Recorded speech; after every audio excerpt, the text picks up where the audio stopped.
Go speak or, Gen Z or Gen Alpha language seriously enough? No, I definitely don't think so. I mean, we all know it's a little bit funny when I come on here and I talk about Skibbity and Riz, because it's funny to talk about pop culture in a serious academic lens. At the same time, pop culture always becomes history, and then once it becomes history, now it's okay, it's legitimized to look at it and talk about it seriously. I think we should be talking about it now because we're in this massive upheaval societally, and the words are an indicator for what's going on with algorithms. Say more about that. The fact that things are happening faster, the fact that these algorithms are dominating our attention, and that they're pretty much the only thing driving language change right now. If we want to look at culture, we have to look at the algorithms. Okay, before we go, I want to do a word speed round with you. So we asked our listeners to submit words they want to see go viral, and I just want your take. Any free association is game. Our first one is a caller from Rancho Cordova, California. Amazing. The word I made up is underthink. It is the opposite of overthink. And underthink is when you should take more time, but you're not taking the time to do the critical thinking, the research, the fact-checking, and it's going to have a bad turnout. So underthink, opposite of overthink.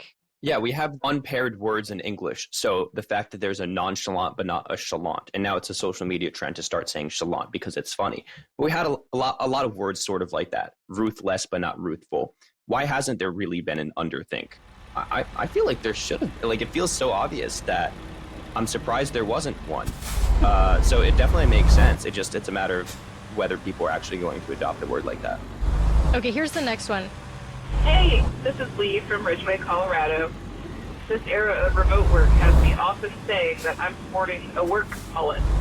That's a business on top, and pajama pants or party on the bottom. I love that. It's applying one semantic domain to another. That's how metaphor works. And it's just a funny way of expressing an important thing. And there's some underlying thing there as well, like the tension between personal life and work life, and we see that from shows like Severance to all these TikToks. But I really like that concept. Here's the last one. Hey, this is Alan out of Charleston, South Carolina, and my internet word or phrase or meme that I like to see take off into the mainstream, thanks to Jay Renshaw, do it lady. You can use it in any context, positive or negative, male or female, do it lady. Well, I have news for you. That's actually being used in the middle schools. I follow this one account. There's a few accounts you have to follow if you really want to be tapped into middle school culture. One of them is a TikToker named Mr. Lindsay. He's a middle school teacher, and he often covers what middle schoolers are saying that particular week. And they are, in fact, saying, do it, lady, right now from that internet meme. So maybe there's some real thing happening there. I love that. Alan, nice job, Alan. Although now that we've mentioned it on the show, we probably killed its chances for going viral. It's like your grandma saying skibbity. Thank you, Adam, for being on the show with us today. Adam Alexic is the author of Algo Speak, How Social Media is Transforming the Future of Language. Thanks for coming on. Thank you so much. That's all the time we have for this hour. Lots of folks helped make this show happen this week, including Jordan Smudgick, Emma Gomez, Valissa Mayers. BJ Liederman composed our theme music, and if you missed any part of the show, subscribe to our podcast. It comes out every day, it's on every platform, and it's free. Just search for Science Friday. And don't forget to rate and review us, but only if you like the show. Thanks for listening. I'm Flora Lichtman.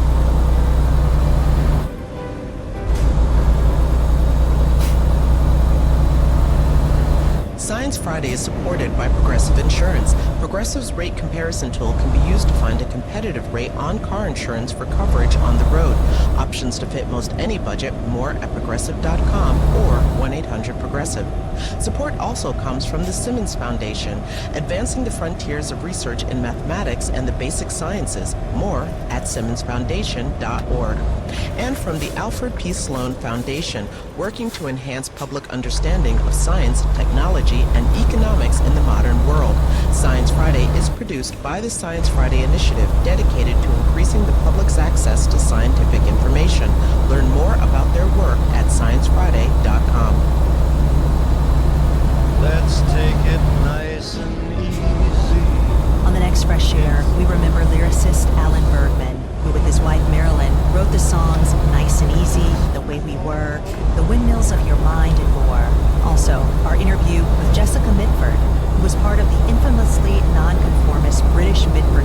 Years, the subject of a new BritBox series.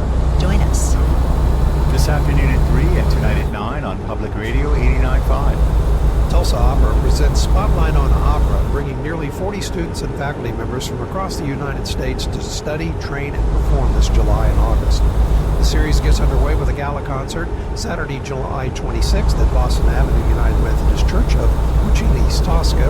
Other productions include Mascagni's Cavalleria Rusticana and Verdi's La Traviata. For a complete schedule of concerts and events, visit spotlightonopera.com. Support for Public Radio Tulsa is provided by Ninth Mosaic Cremation, serving Tulsa for over 85 years. Ninth Mosaic offers comprehensive, simple cremation services. More at 918-742-5556. Ninth Mosaic, simple, respectful cremation. Public Radio 89.5, KWGS HD1, Tulsa.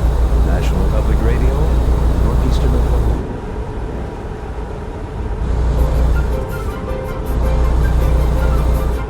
Move over skin, scales, and feathers. There's a new animal appendage in town. I'm Flora Lichtman, and this is Science Friday. An ancient lizard was discovered with a crest on its back that doesn't look like anything we've ever seen before. What is it? Paleontology often requires a kind of fantasy functional biology where you go, wow, what were these for? Plus, how fast could dinosaurs really run? A new study stomps on some old assumptions. And the Parker Solar Probe is taking us closer to the sun than ever before. And it's bringing back pictures. We are not just observing the sun, we are flying through its atmosphere. And that is something remarkable that we have been waiting for 60 years now. Stay with us. Live from NPR News in Washington, I'm Nora Robb. Israeli Prime Minister Benjamin Netanyahu said today he's considering what he called alternative options to negotiations with Hamas on a ceasefire in Gaza. The U.S. recalled its negotiating team from Qatar yesterday after weeks of talks with no major breakthrough. President Trump says he doesn't think Hamas wants a deal. Don't forget, we got a lot of hostages out. So now we're down to the final hostages. And they know what happens after you get the final hostages. And basically, because of that, they really didn't want to make a deal. I saw that. So they pulled out, and they're going to have to fight, and they're going to have to clean it up. The president spoke this morning before leaving for Scotland for a 4-day visit. He's expected to arrive there within the hour. He's to meet with officials and visit his 2 golf clubs.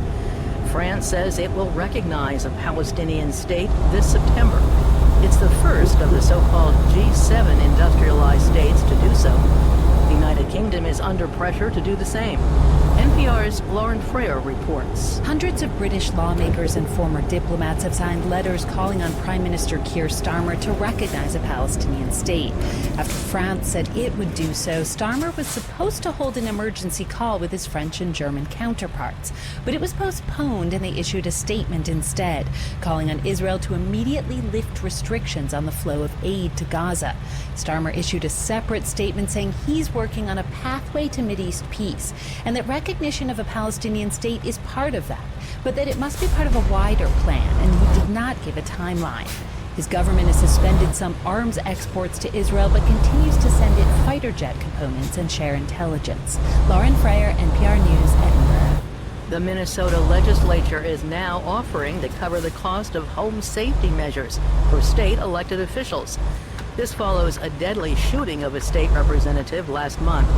Minnesota Public Radio's Dana Ferguson has more. The state will provide up to $4,500 for the upgrades. House and Senate officials say the funds will come from the chamber's operating budgets. The move to improve lawmakers' home security comes after State Representative Melissa Hortman and her husband Mark were killed at their home. Another lawmaker and his wife were shot by a man officials believe is the same assailant. Senator Julia Coleman says the state funds have made a difference for her. I've been able to secure my home enough that I can sleep at night again, and I really wasn't able to until that was all set up. Lawmakers can also tap up to $3,000 in campaign funds for security measures. For NPR News, I'm Dana Ferguson in St. Paul. In this final hour of trading on Wall Street, the Dow is up 210 points. This is NPR News. Florida Governor Ron DeSantis said today that deportation flights from the facility dubbed Alligator Alcatraz are underway. The detention center is located in the remote Everglades and houses detainees picked up as part of President Trump's mass deportation program. DeSantis says about 100 detainees have been transferred to other countries and he expects that number to go up. Pediatricians say more parents are rushing to get immunizations for their children. They fear Health Secretary Robert F. Kennedy Jr. may try to change the childhood vaccine schedule. Jackie Fortier with our partner KFF Health News has more. South Carolina pediatrician Deborah Greenhouse says that for the first time in her career, parents are asking if they can get their kids shots ahead of schedule. Greenhouse tells them no, but she offers immunizations as soon as federal safety guidelines allow. I cannot be 100% sure what the future looks like for some of these vaccines. RFK Jr.'s changes to a federal vaccine advisory body could lead to shifts in insurance coverage. Department of Health and Human Services spokeswoman Emily Hilliard said licensed immunizations will remain available. Jackie Fortier reporting. The Education Department confirms it's releasing more than $5 billion in education grants. The Trump administration had announced June 30th it was withholding the money for further review. That was the day before the funds were to be dispersed, and the school districts were putting together their plans for the fall. The department said those reviews have been completed, and the agency will begin dispersing the money next week. I'm Nora Rahm, NPR News in Washington. Support for NPR comes from NPR stations. Other contributors include Fisher Investments. As a fiduciary, Fisher Investments is obligated to act in their client's best interest.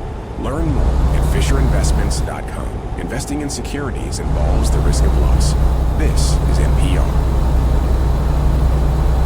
Support for State Impact Oklahoma on Public Radio Tulsa is provided by the Oklahoma Securities Department, providing education and assistance to Oklahomans who think unauthorized trades have been made in their account.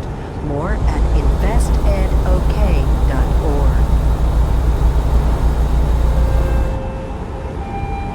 Public Radio 89.5, KWGS HD1, Tulsa.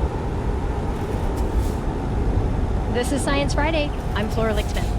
Later in the hour, the Parker Solar Probe just took the closest snapshots of the sun ever.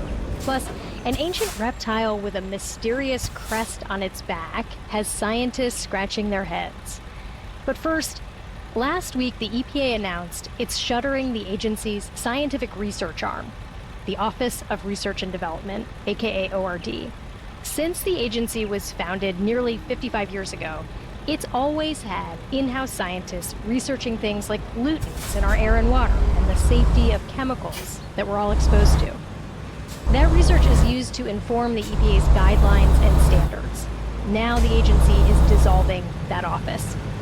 Here to discuss is Dr. Jennifer Orme-Zavaleta. She spent more than 40 years at the EPA.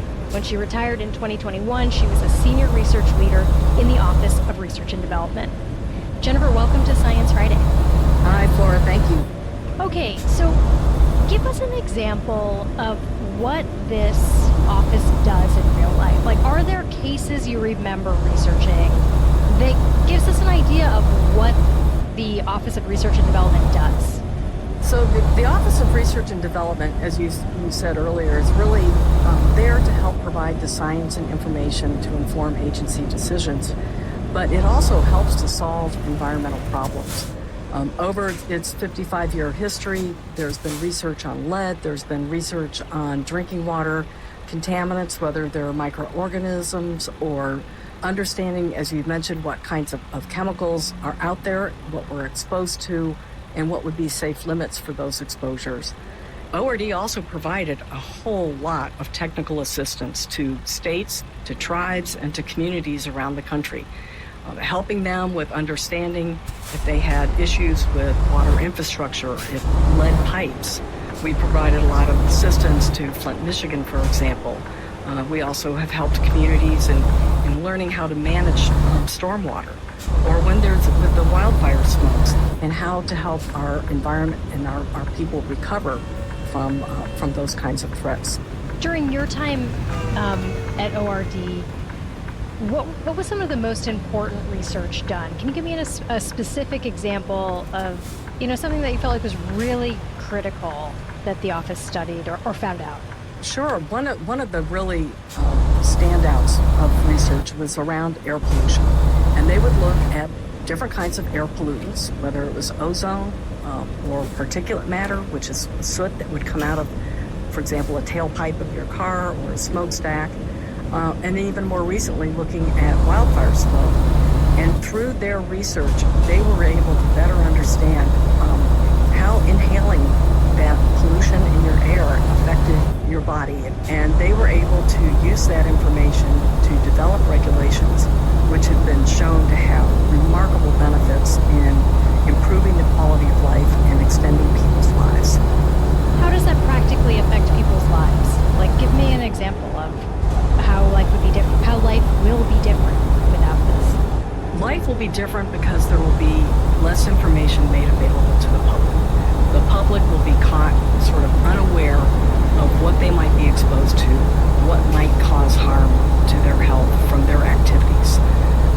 And not having that information, one might think that what you don't know won't hurt you, but we've all learned that what you don't know can possibly hurt you. And we would much rather have a public that's aware of what's out there so they can make smart choices that help protect their health and help protect their welfare. The administration says that they will replace ORD with a new office called the Office of Applied Science and Environmental Solutions. How is this different from ORD? It's unclear yet because we're still not sure exactly what this new office is going to do. It's an office that will be housed under the larger office of the administrator. It won't be a standalone, independent office. It's unclear if that office will be conducting research and will have some of that forward-looking capability, or will they only do work when requested by a particular program office, such as an air office saying, gee, could you please develop a new air method for us for pollutant X?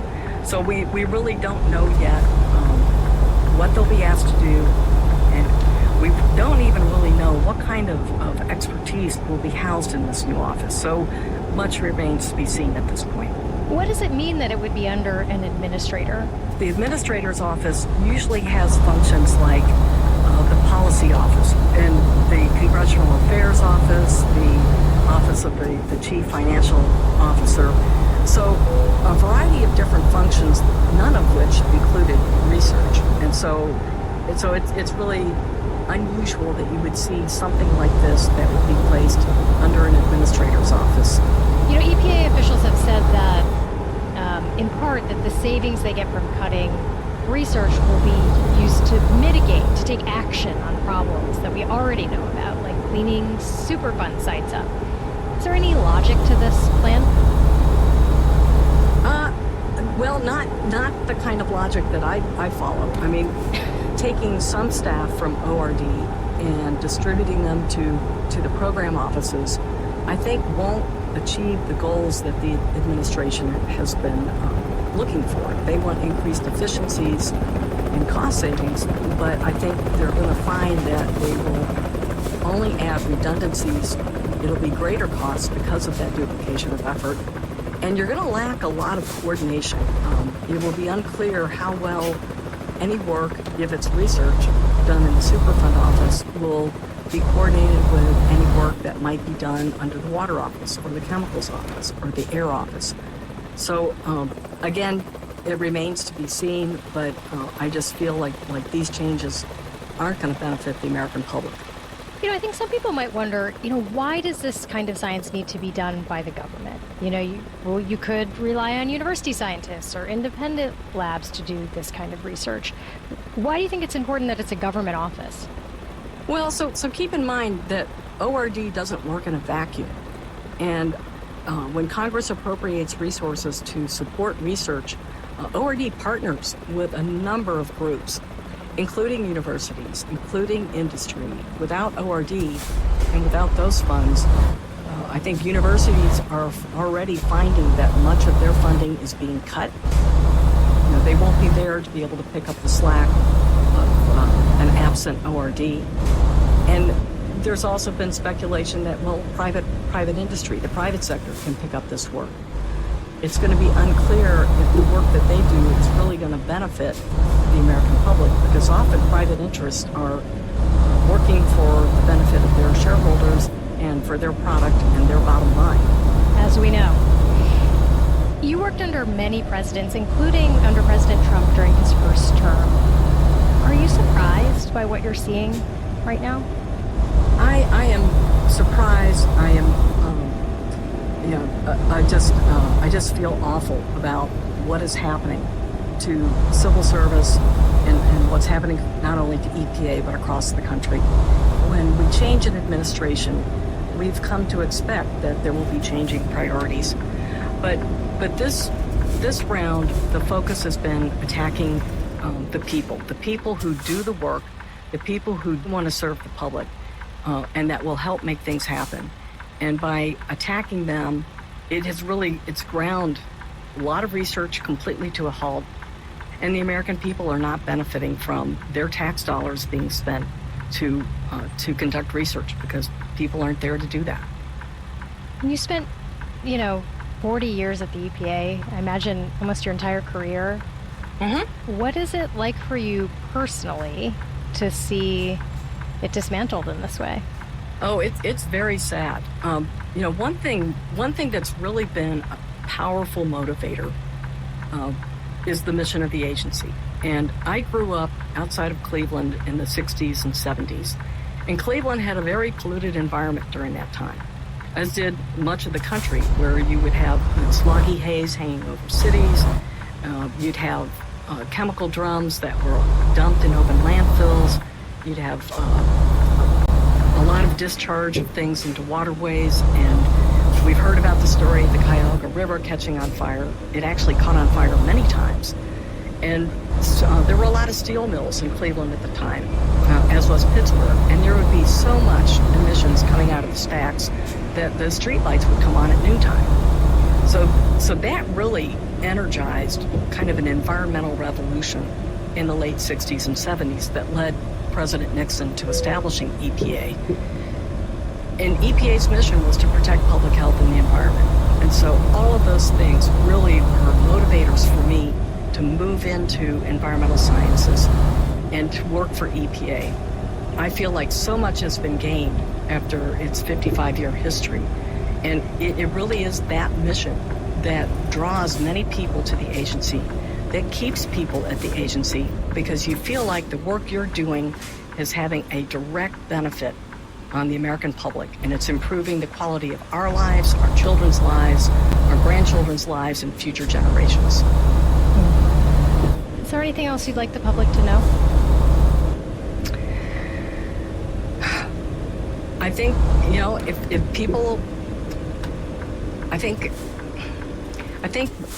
as we look at what I just described from the 70s to what we have now, I think there's been a realm of complacency that has built up. People are taking for granted that they can have clean air to breathe, that they have safe communities to live in, that they can enjoy going out onto a waterway and catching fish and being able to eat that fish or to go swim in the water. So people have really taken that almost for granted. And I'm worried that with some of these changes, we run the risk of sliding backwards. We're not going to see these changes happen overnight. They will take some time, but it will take even longer to try to correct the course. And so, I think back to a Joni Mitchell song, and for the American public, I'll leave you with this. You don't know what you've got until it's gone. Jennifer, thank you for joining me today. Yeah, thanks so much for having me. Dr. Jennifer Orme-Zavaleta is the former Principal Deputy Assistant Administrator for the EPA's Office of Research and Development. Coming up after the break, a close-up view of the sun. You can see it like you never have before.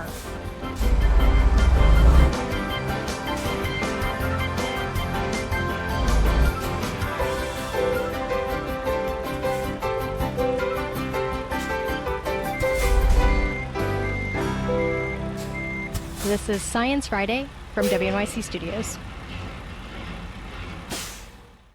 Summertime in Tulsa means hot weather, but it'll be cool inside at Public Radio Tulsa's 3rd annual Spelling Bee. Come join us for fun out of the sun at Fulton Street Books, Wednesday evening, August 6th, starting at 5:30. There will be coffee, snacks, and of course books for sale, and a bevy of spellers for you to root for. This event is free, but registration is required at publicradiotulsa.org.